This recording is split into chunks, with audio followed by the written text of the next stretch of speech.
Agora 9 horas e 28 minutos aqui em nossos Sementes do Reino. Mais uma vez, Freildo Peronde está conosco na Pai Querer. Freildo Peronde, bom dia, paz e bem.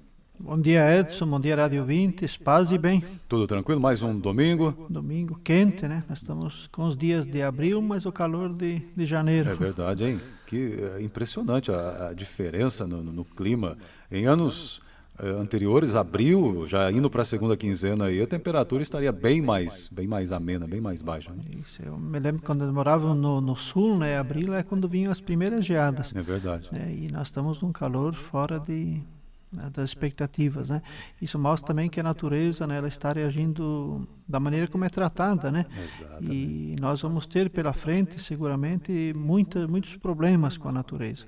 E aí que vem a necessidade e a responsabilidade de nós cuidarmos melhor da nossa mãe terra, da natureza, porque senão nós vamos sofrer as consequências de tudo isso. Exato. Aliás, o senhor é frei franciscano e São Francisco de Assis é um dos primeiros mensageiros da ecologia, né? Isso. Há 800 anos atrás, São Francisco já dizia que nós devemos viver em irmandade com toda a criação, toda a criatura são nossas irmãs, né? Inclusive a mãe terra, a mãe água, né?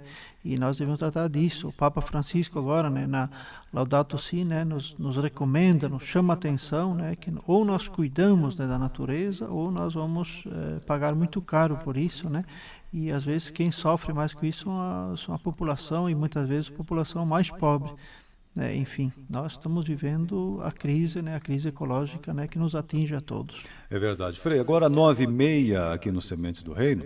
E lembrando sempre que os ouvintes podem participar conosco no 33252555.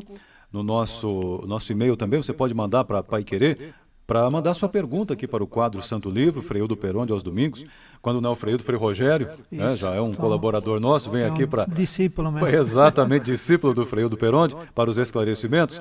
Pode mandar lá para o nosso e-mail edson@paiquerer.com.br ou para o Freildo também, ildo@sercontel.com.br, e nós vamos trazer a resposta aqui, as explicações sobre aquele trecho da Bíblia, né, que você quer conhecer mais, que leu, ficou com alguma dúvida. Não pode ter dúvida. Freildo está aqui para trazer os esclarecimentos. A Maria Cristina, da paróquia Nossa Senhora do Carmo, no Ouro Branco, que nos coloca a pergunta para hoje, aliás, muito a ver com a liturgia do domingo.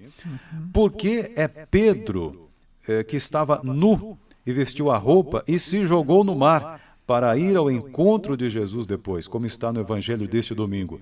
Porque o Evangelho fala sobre isso, não é, Frei? De repente, Jesus, nas aparições, depois da ressurreição, aparece desta vez para os apóstolos, e Pedro estava nu, pelo menos diz ali o Evangelho. Se jogou no mar por vergonha. Frei, vamos entender um pouco o que significa o estar nu na Bíblia. Isso, então a Maria Cristina, obrigado, né, pela pergunta, né? E, então é importante que os ouvintes nossos, né, mandem as perguntas, nós vamos responder. Então, de fato, né, o Evangelho de hoje, ele nos mostra, né, uma cena que nós temos que situar ela, né, já depois da ressurreição de Jesus, e os discípulos ainda estão sem entender o que está acontecendo, ainda não tem a experiência com o ressuscitado, ainda não é aquela necessária, né? E eles estão buscando. E aí eles vão pescar. Na pescaria, passam a noite toda sem nada pegar. Quem já pescou, quem foi para a pescaria sabe o que é, saber que os peixes estão aí, você lança a rede, lança o anzol e não pega nada. E então passam toda a noite pescando, essa pesca infrutífera, ou seja, que não produziu nada, chega amanhã de manhã cedo e eles estão desanimados, estão depois de ter passado nessa noite escura. E é então que Jesus se apresenta a eles. Apresentando a eles, Jesus está na beira do mar, na praia, então ele faz um sinal para eles, eles se comunicam, e o discípulo amado é quem reconhece que Jesus está ali. E aí nós temos essa cena interessante, né, do Pedro que veste a roupa, né, porque está nu. Exato. E vai ao encontro de Jesus.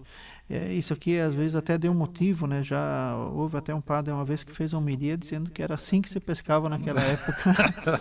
Pescava sem roupa? Esse padre nunca foi pescar porque sabe que a pescaria, né, ela era difícil, tem mosquito. É um trabalho difícil, né? Difícil, então tem que ter a roupa como proteção. Aliás, a pescaria é uma das profissões, um dos trabalhos que pouco mudou daquela época para hoje, né? Ela persiste na sua essência, como faziam os apóstolos até hoje. Até hoje. Inclusive, quem vai para a Terra Santa e vai e faz um almoço, né, pertinho ali do Mar da Galileia, vai comer o peixe que é da época de Jesus. É chamado peixe de São Pedro.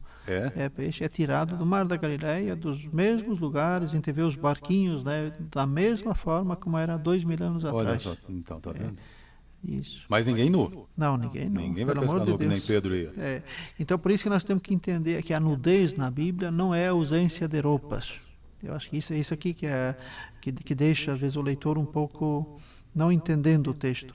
Então, quando diz que Pedro vestiu-se, né, para ir ao encontro de Jesus, ou seja, é vestir-se daquela fé que ele não tinha, daquele desânimo que ele estava, depois de ter passado uma noite sem nada, é como se Jesus estivesse ausente, tivesse desaparecido, não estivesse mais com ele. Então, ou seja, então a nudez na Bíblia não pode ser considerada, né, a ausência de roupa, mas é a falta da fé que existe, a situação em que a pessoa se encontra, né, sem fé. E por isso que nós temos várias passagens, né, no Antigo Testamento, se nós lembrarmos desde o início, lá no Gênesis, né, quando Adão e Eva cometem o pecado, aí eles percebem que estão nus. Exatamente. Antes, É a primeira passagem que já fala da nudez. Né? Bem no início. Quer dizer, então, não é que antes estavam vestidos, né? Então, eles se dão conta que estão nus. Ou seja, que estão sem fé, que estão afastados de Deus, que estão distantes. Então é a primeira passagem que nós encontramos lá em Gênesis 3, versículo 7. Isso também aconteceu com Noé. O Noé, logo depois do dilúvio, tem uma cena até meio estranha, né? Que o Noé planta uma videira e ele produz o vinho e toma muito vinho e se embriaga. E quando ele se embriaga... Noé? Mas isso antes ou depois do dilúvio? Depois do dilúvio. Depois do dilúvio? Depois do dilúvio. E aí o Noé deita na cama e o filho, né, um dos filhos, né, que é o Cã, que é da descendência de Caim, ele vê a nudez do pai. Enquanto que os outros dois, que é Sem e Jafé, eles vão cobrir a nudez do pai. A cena até é muito teatral, porque aí os filhos entram de costas com a toalha e cobrem a nudez do pai para não ver. Então isso na Bíblia, no Levítico e em outros lugares, fala muito, né, que os filhos não devem ver a nudez do pai ou da mãe. Assim também, mas aí também seguramente não está se referindo somente à nudez do corpo, né, mas os filhos não podem entrar na intimidade, né, do pai e da mãe. Então a nudez, por isso que nós vemos esses textos aqui já nos estão indicando que a nudez não é somente a ausência de roupa, mas é muito mais uma ausência de fé, da dignidade, disso que falta. Um outro texto interessante que nós temos também é do livro de Jó. Quando o Jó, que era alguém que tinha bastante propriedades, os filhos, e tinha tudo e era feliz, de repente ele perde tudo que ele tem. E aí no livro de Jó, no capítulo 1, versículo 21, nós temos uma afirmação importante de Jó, que diz, né, nu eu saí do ventre da minha mãe e nu voltarei para lá. Portanto, é um pouco, né, ou seja, nós não somos aquilo que nós temos, nós somos aquilo que nós somos.